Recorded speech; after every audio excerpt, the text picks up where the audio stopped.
Bom dia, meus queridos, a paz do Senhor Jesus. Começamos aqui mais um dia na presença do Senhor. E essa semana nós vamos estar meditando no livro de Efésios. Espero que você já tenha lido aí o capítulo 1 de Efésios. E nós vamos estar meditando então no capítulo 1.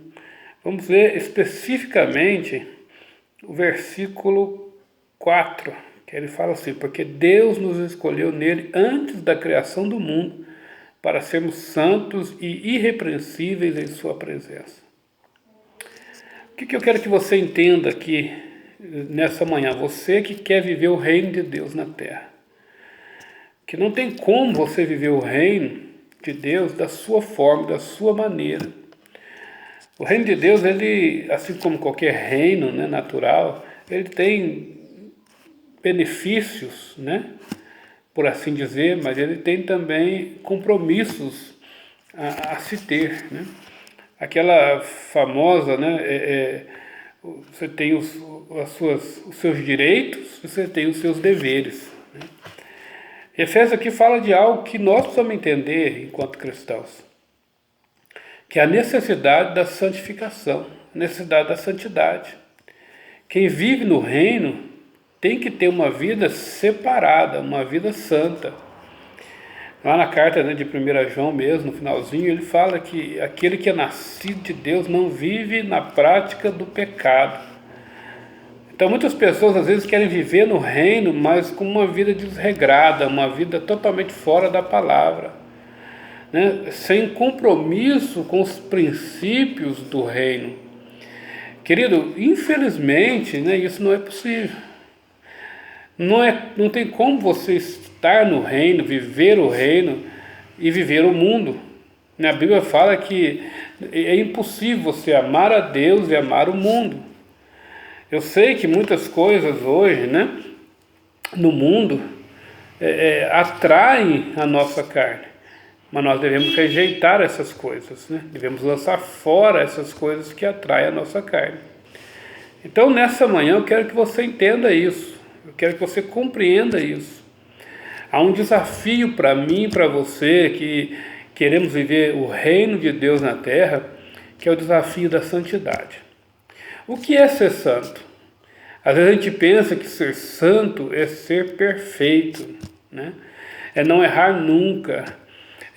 A gente entende às vezes uma santidade como alguém que nunca comete nenhum deslize. Isso não é verdade.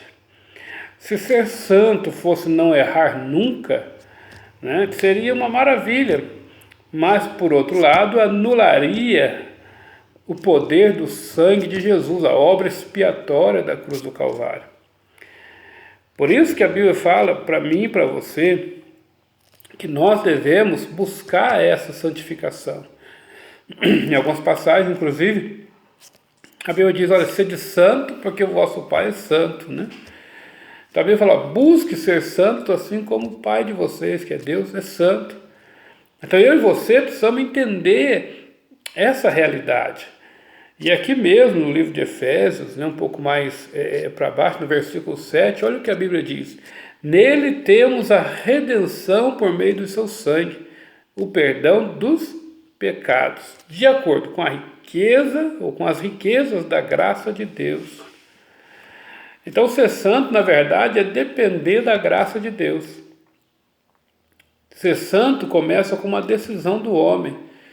Eu quero viver para Deus, eu quero viver separado para Deus, eu não quero viver uma vida em pecado, uma vida em erro. Porém, o que me santifica não são necessariamente as minhas obras, não é somente o meu querer. O que me santifica, na verdade, é o sangue de Jesus sobre a minha vida. É o meu arrependimento quando eu erro e busco então, através da confissão, ser lavado novamente pelo sangue do Cordeiro. Queridos, eu quero que você entenda isso profundamente, porque isso faz toda a diferença na nossa caminhada. Deus, ele tem uma expectativa em nós quando nós erramos.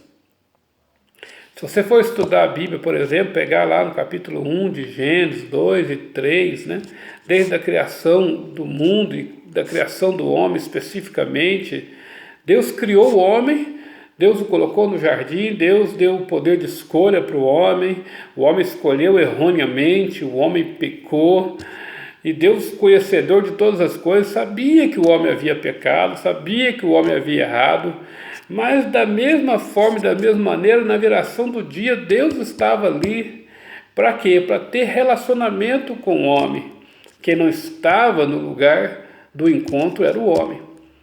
E é por isso que nós devemos viver uma vida santa, é por isso que nós devemos receber todos os dias dessa graça que o Senhor nos proporcionou, que é o perdão pelo sangue de Jesus, entender o poder desse sangue na nossa vida, para que a gente não saia da presença de Deus.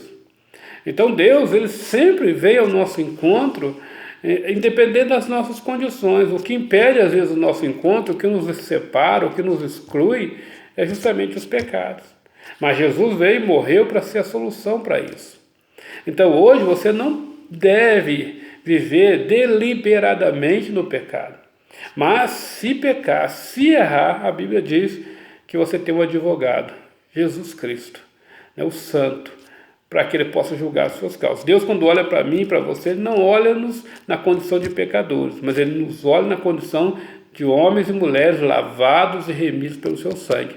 Então, se nós estivermos na sua presença, se nós tivermos feito a escolha de servi-lo e de caminhar na sua presença, se nós tivermos feito a escolha de uma vida santa, quando nós errarmos, nós sabemos qual é o caminho da reconciliação.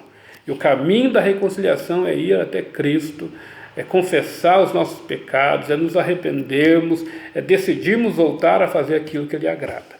Amém? Que Deus possa te abençoar em nome de Jesus.